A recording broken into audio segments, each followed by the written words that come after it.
Day to day news Bharat में मैं साक्षी चौहान आपका स्वागत करती हूं। चलिए बात कर लेते हैं खबर की। आज की इस बड़ी खबर में हम बात करेंगे उस फैसले की जिसने एक बार फिर से पूरे देश को चर्चा करने पर मजबूर कर दिया। जी हां, पंजाब हरियाणा माननीय हाई कोर्ट ने डेरा सच्चा सौदा प्रमुख गुरमीत राम रहीम सिंह को 2002 में हुए पत्रकार रामचंद्र छत्रपति हत्याकांड मामले में बरी कर दिया है। माननीय कोर्ट ने इस फैसले के साथ ही सेंटर ब्यूरो ऑफ इन्वेस्टिगेशन यानी सीबीआई की जांच पर भी गंभीर सवाल उठाए हैं। ये फैसला 7 मार्च को सुनाया गया था और उसके बाद 113 पन्नों का विस्तृत आदेश भी जारी किया गया था। सबसे पहले जानते हैं कि ये पूरा मामला क्या था। साल 2002 में सिरसा के पत्रकार रामचंद्र छत्रपति की गोली मारकर हत्या कर दी गई थी। रामचंद्र छत्रपति एक स्थानीय अखबार चलाते थे और उन्होंने डेरा सच्चा सौदा से जुड़े कुछ विवादित मामलों को प्रकाशित कर दिया था। इसके बाद उनकी हत्या कर दी गई थी। इस मामले में जांच सेंटर ब्यूरो ऑफ इन्वेस्टिगेशन यानी सीबीआई को सौंपी गई थी और बाद में डेरा प्रमुख गुरमीत राम रहीम सिंह को आरोपी बताया गया था।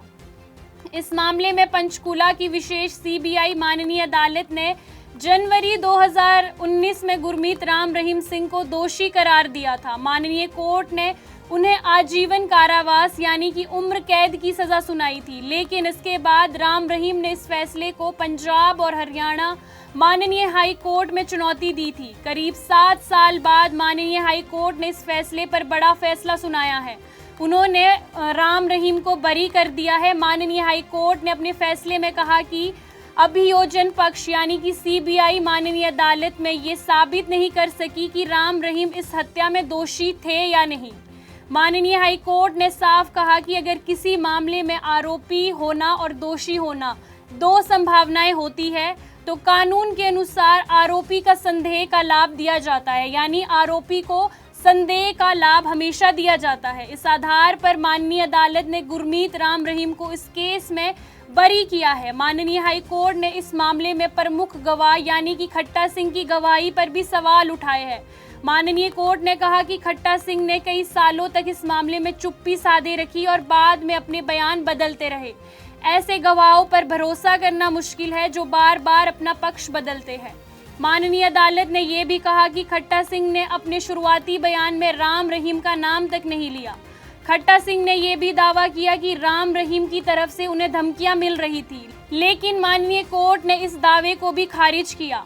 माननीय अदालत ने कहा कि अगर उसे धमकी मिल रही थी तो उसने पहले इन बयानों में उस धमकियों का जिक्र क्यों नहीं किया। माननीय कोर्ट के मुताबिक ये बात समझ से परे है कि वे दूसरे मामलों पे तो खुलकर बात कर रहा है, लेकिन इस मामले पर चुप्पी साधे क्यों है। माननीय हाई कोर्ट ने सीबीआई की जांच प्रक्रिया पर सवाल उठाए हैं। माननीय अदालत ने कहा कि ऐसा लगता है कि जांच एजेंसियों पर केस को जल्द खत्म करने का दबाव था, इसी वजह से प्रमुख गवाहों पर बयान बदलने का दबाव डाला गया है।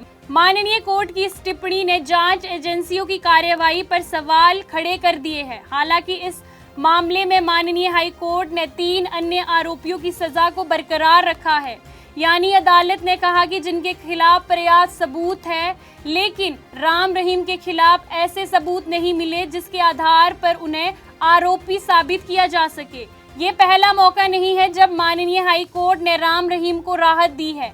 मई 2024 में भी इसी माननीय हाई कोर्ट ने एक अन्य मामले में उन्हें बरी किया था। वे मामला डेरा के पूर्व मैनेजर रणजीत सिंह की हत्या से जुड़ा था।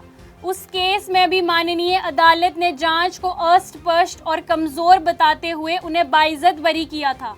हालांकि इस फैसले के बावजूद गुरमीत राम रहीम अभी जेल से बाहर नहीं आए हैं। वे फिलहाल रोहतक की सुनारिया जेल में बंद हैं। उन्हें 2017 में अपनी 2 शिष्यों से दुष्कर्म मामले में दोषी ठहराया गया था। उस केस में उन्हें 20 साल की सजा सुनाई गई थी और अभी वे वही सजा काट रहे हैं। माननीय हाई कोर्ट के इस फैसले के बाद डेरा सच्चा सौदा राम रहीम एक बार फिर सुर्खियों में आ गए हैं। सपनों का घर देख रहे हो तो सही वीडियो पे आए हो। जी हाँ, अगर आप एक प्राइम लोकेशन पे अपने लिए घर देख रहे हो तो जेनेसिस हाइट और स्क्वायर आपके लिए एक लग्जरियस प्रॉपर्टी लेके आया है। इसमें आपको लग्जरियस फ्लैट, पेंटा हाउस, क्लब हाउस की सुविधाएं देखने को मिलेगी और जो जल्द ही बनकर तैयार हो जाएगी। और इसके साथ ही अगर हम बात करें इसके ग्रीन एरिया की जो 3 एकड़ में फैला हुआ होगा। इस ग्रीन एरिया में सबसे बड़ी बात यह है कि आप अपने बच्चों के साथ क्वालिटी टाइम स्पेंड कर सकते हो, साथ ही अपने बच्चों को नेचर के साथ भी कनेक्ट कर सकते हो। कई लोग इस फैसले का स्वागत कर रहे हैं, वहीं कुछ लोग इसे न्याय व्यवस्था और जांच एजेंसियों पर सवाल खड़ा करने वाला फैसला बता रहे हैं। तो कुल मिलाकर इस मामले में माननीय हाई कोर्ट ने साफ कहा है कि माननीय अदालत केवल सबूतों के आधार पर फैसला देती है। अगर आरोप साबित नहीं होता तो आरोपियों को संदेह का लाभ दिया जाता है।